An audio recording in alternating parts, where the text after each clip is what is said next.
नमस्कार. चला तर मी कल्पना माझ्या यूट्यूब चॅनलमध्ये तुम्हा सर्वांचं मनापासून खूप खूप स्वागत आहे. चला तर आज आपल्याला चकली बनवायची वाळवण स्पेशल वर्षभर टिकणारी ही चकली आहे आणि बिलकुल तुटणार नाही. ही कशी बनवायची ते आता आपल्याला पाहायचे. आता ह्या ठिकाणी आपण उकडून घेतलेले अर्धा किलो इतके हे बटाटे आहेत. आता त्यावरची आपल्याला साल काढून घ्यायचे. अगदी चांगले उकडलेले आहेत. जास्त पण आपल्याला 90% किंवा 100% शिजवायचे नाहीत. 80% जरी शिजवलं तरी सुद्धा आपल्या ह्या चकल्या चांगल्या बनून तयार. जास्त जर शिजवलं तर खूप पातळ होतं आणि चकली तुटण्याची शक्यता असते.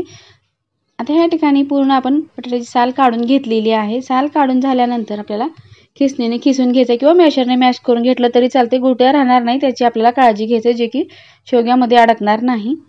आता ह्या पद्धतीने असं खिसणीने आपण पूर्ण गाळून घेणार आहोत. अगदी साधी सोपी पद्धत आहे. चांगला बटाटा उकडला की खूप वेळ लागत नाही, पटकन खिसलं जातं. आता ह्या पद्धतीने फटाफट मी सर्व खीस गाळून घेणार आहे.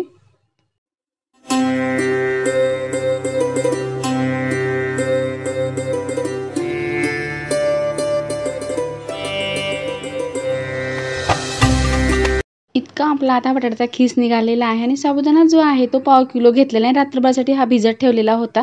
अगदी छान मऊसूत भिजलेला आहे.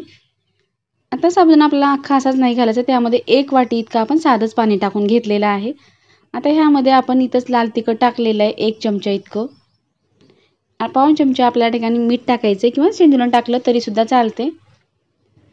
आता आपल्याला गॅसवरती ठेवलं असल्यामुळे गॅस मिडियम ठेवून मिक्स करून घ्यायचं आहे, जे की साबुदाणा चांगला थोडासा गरम व्हायला पाहिजे. जास्त आपल्याला गरम करायचं नाही किंवा चिकट करायचं नाही. फक्त वाफ बसली पाहिजे इतकंच आपल्याला 1-2 मिनिटाकरता मिक्स करून घ्यायचं आहे. त्यामुळं काय होतं, आपल्या ज्या चकल्या आहेत त्या बिलकुल तुटत नाहीत. करते वेळेस पूर्ण अख्खी चकली आपल्याला जशी पाहिजे तशी बनवता येते. आता ह्या ठिकाणी आपण गॅस बंद केलेला आहे. 1-2 मिनिटाकरता आपल्याला झाकण ठेवायचे. आता 2 मिनिट झालेले आहेत. आपण झाकण सुद्धा आता ह्या ठिकाणी काढलेलं आहे. साबुदाणा अगदी छान वाफरलेला आहे आणि अगदी चिकटपणा आलेला आहे. आता जो बटाटा आपण खिसून घेतलाय त्यामध्ये आता पूर्ण हा साबुदाणा मिक्स करून घ्यायचा. आता कढईमध्येच आपण बटाट्याचा खीस जो आहे ते टाकून देणार आणि चांगलं मिक्स करून घेणार आहोत.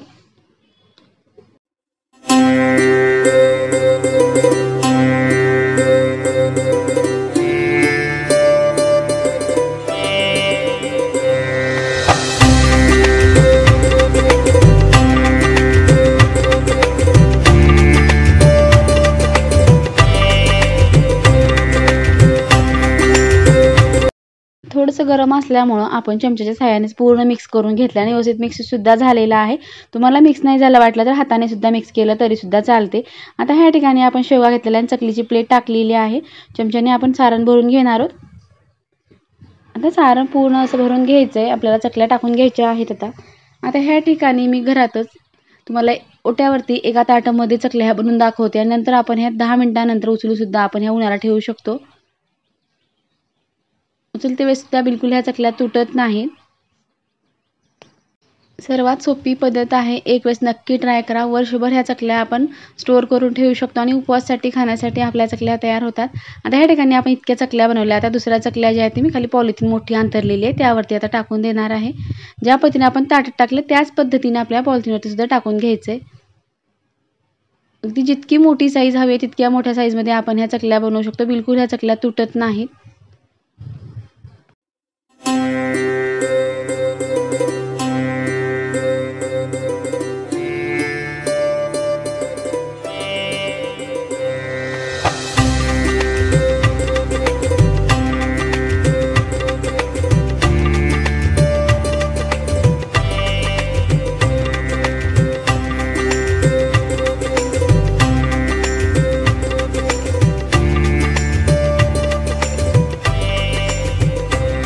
मला सुद्धा पाहताच लक्षात आले असेल की चकल्या बिलकुल तुटलेल्या नाहीत किंवा आपल्या चकल्या फटाफट परफेक्ट बनून तयार झालेल्या आहेत. आता 1 दिवसाकरता आपल्याला कडकडीत उन्हाला चांगल्या वाळवून घ्यायचं आहे. कारण चांगल्या वाळवलं तर आपण वर्षभर स्टोअर करून ठेवू शकतो, कारण खराब सुद्धा होणार नाही. आता ह्या ठिकाणी पूर्ण चकल्या ज्या आहेत त्या आपल्या बनवून झालेल्या आहेत. अगदी छान गोल गरगरीत आपल्या चकल्या सर्व बनवून तयार झालेल्या आहेत. 1 दिवसाकरता आपण उन्हाला सुद्धा ह्या आता वाळवून घेतलेल्या आहेत. काढून सुद्धा घेतलेल्या आहेत. अगदी छान वाळलेल्या आहेत. रंग सुद्धा सुरेख आलेला आहे. आता आपल्याला ह्या चकल्या ज्या आहेत त्या तळून पाहायचं की किती चकली जी आहे ती किती फुलते आणि किती कुरकुरीत खुसखुशीत होऊ शकते हे आता आपण पाहणार आहोत. आता गॅसवरती कढई ठेवलेली आहे. तेल चांगलं गरम करून घेतलेलं आहे. चकली तळण्यासाठी थोडा वेळ लागतो. भरभन चकली तळत नाही. 1-2 मिनिटं वेळ लागतो. कुठलेही साबुदाण्याचे पदार्थ जेव्हा आपण तळतो तेव्हा वेळच लागतो. अगदी छान साबुदाणासुद्धा आपला छान फुललेला आहे आणि मस्त कुरकुरीत खुसखुशीत आपल्या ह्या चकल्यात म्हणून तयार झालेल्या आहेत. तुम्ही एक वेळेस ही पद्धत नक्की ट्राय करा. केल्यानंतर कमेंटमध्ये सांगायला विसरू नका. चकली काढते वेळेस आपल्याला गडबड करायची नाही. चांगली खुसखुशीत होईपर्यंत आपल्याला चकली जी आहे ती तळून घ्यायची, जे की आतपर्यंत चांगली तळली जाईल. तर ह्या ठिकाणी थोड्याफार आपण चकल्या तळून पाहिलेल्या आहेत आणि त्या आपल्याला काढून घ्यायचे.